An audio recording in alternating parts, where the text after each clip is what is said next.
চলে এলো আইএসএল এর ক্রীড়াসূচি। ৩রা মে কলকাতা ডার্বি, কে কোন হোম গ্রাউন্ডে খেলবে, চলো ভিডিওটা শুরু করা যাক। Welcome to A to Z sports voice. তোমরা যদি চ্যানেলে প্রথম এসে থাকো তাহলে সাবস্ক্রাইব করে বেল আইকনটাকে বাজিয়ে দাও ফুটবল এবং ক্রিকেট সংক্রান্ত যাবতীয় আপডেট পাওয়ার জন্য।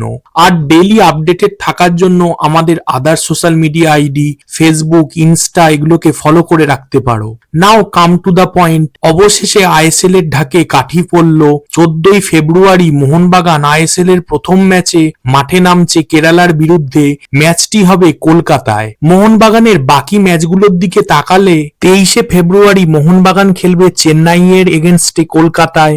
28শে ফেব্রুয়ারি মোহনবাগান খেলবে মোহামেডানের এগেনস্টে, সেটা জামশেদপুরে। 6ই মার্চ মোহনবাগান খেলবে ওড়িশার এগেনস্টে ভুবনেশ্বরে। 14ই মার্চ বেঙ্গালুরুর এগেনস্টে মোহনবাগান খেলবে বেঙ্গালুরুতেই। 20 তারিখ মোহনবাগান খেলবে মুম্বাই সিটি এফসির বিরুদ্ধে কলকাতায়। 4 তারিখ অর্থাৎ 4ই এপ্রিল মোহনবাগান খেলবে এগেনস্ট জামশেদপুরেই খেলবে সেটা। 12 তারিখ মোহনবাগান খেলবে পাঞ্জাব এফসির এগেনস্টে কলকাতায়। 19 তারিখ মোহনবাগান খেলবে নর্থ ইস্টের এগেনস্টে গুয়াহাটিতে। 26 তারিখ অর্থাৎ 26শে এপ্রিল মোহনবাগান খেলবে ইন্টারকাশির এগেনস্টে কলকাতায়। 3রা মে কিন্তু আমাদের কলকাতা ডার্বি রয়েছে, মোহনবাগান ভার্সেস ইস্ট বেঙ্গল, সেটা তো কলকাতাতে হবে অবভিয়াসলি। 9ই মে সেটা হচ্ছে এফসি গোয়ার এগেনস্টে মোহনবাগান খেলছে ফতোরদায়। 17ই ফেব্রুয়ারি মোহনবাগান খেলবে স্পোর্টিং ক্লাব দি দিল্লির বিরুদ্ধে, সেটাও কলকাতাতেই ম্যাচ হবে। অপরদিকে 16ই ফেব্রুয়ারি ইস্ট বেঙ্গল তাদের প্রথম ম্যাচে নর্থ ইস্ট ইউনাইটেড এফসির বিরুদ্ধে মাঠে নামছে, ম্যাচটি কলকাতাতেই হবে। ইস্ট বেঙ্গলের বাকি ম্যাচগুলির দিকে চোখ রাখলে 21শে ফেব্রুয়ারি ইস্ট বেঙ্গল খেলছে স্পোর্টিং ক্লাব দি দিল্লির বিরুদ্ধে কলকাতায়। 27শে ফেব্রুয়ারি ইস্ট বেঙ্গল খেলছে জামশেদপুর এফসির বিরুদ্ধে, সেটাও কলকাতায়। 5 তারিখ অর্থাৎ 5ই মার্চ খেলছে এফসি গোয়ার বিরুদ্ধে কলকাতায়। 14ই মার্চ খেলছে কেরালা ব্লাস্টার্স এর এগেনস্টে, সেটাও কলকাতায়। 21 তারিখ অর্থাৎ 21শে মার্চ ইস্ট বেঙ্গল খেলছে মোহামেডানের এগেনস্টে, সেটাও জামশেদপুরে। 11 তারিখ ইস্ট বেঙ্গল খেলছে চেন্নাইয়ের এগেনস্টে, সেটা চেন্নাইতে।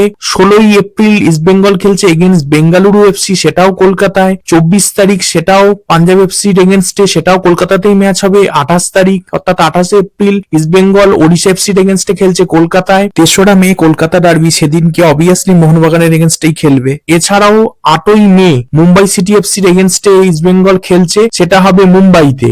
আর 17ই ফেব্রুয়ারি একটা ম্যাচ রয়েছে এগেনস্ট ইন্টারকাশি, সেটা ভুবনেশ্বরে হবে। তোমরা ভালো করে লক্ষ্য করলে দেখবে আমি ম্যাচগুলি কার সাথে হবে বলেছি, কবে হবেও বলেছি, তবে টাইমিং বলিনি, কারণ সবার আগে ব্রডকাস্টার ঠিক হবে, তাদের টাইমিং অনুযায়ী ম্যাচ টেলিকাস্ট হবে। সো আগে থেকে টাইমিং বলা ঠিক নয়। তবে 5টা PM আর 7:30 PM দুটো টাইম স্লটের কথা এআইএফএফ আর ক্লাব জোট দুজনেই ভেবে রেখেছে।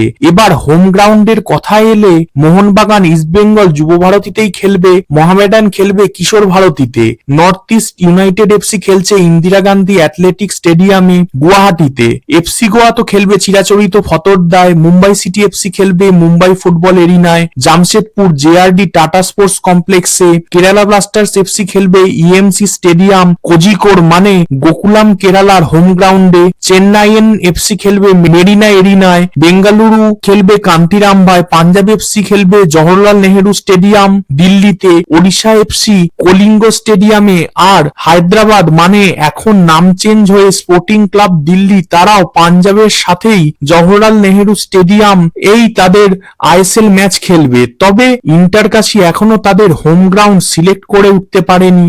এখনো অব্দি যা খবর, Sony sports, fan code, UK best company আর জি নিউজ এর মধ্যে কেউ ব্রডকাস্টার হিসেবে যুক্ত হতে পারে। এই ব্রডকাস্টার সিলেক্ট হওয়ার পরই ম্যাচ টাইমিং থেকে হোম গ্রাউন্ড সবকিছুর ওপর চূড়ান্ত সিলমোহর পড়বে। ভিডিওটা ভালো লাগলে সাবস্ক্রাইব করে বেল আইকনটাকে বাজিয়ে দাও, লাইক করো, কমেন্ট করো, শেয়ার করো। Thanks for watching. জয় হিন্দ, জয় ভারত।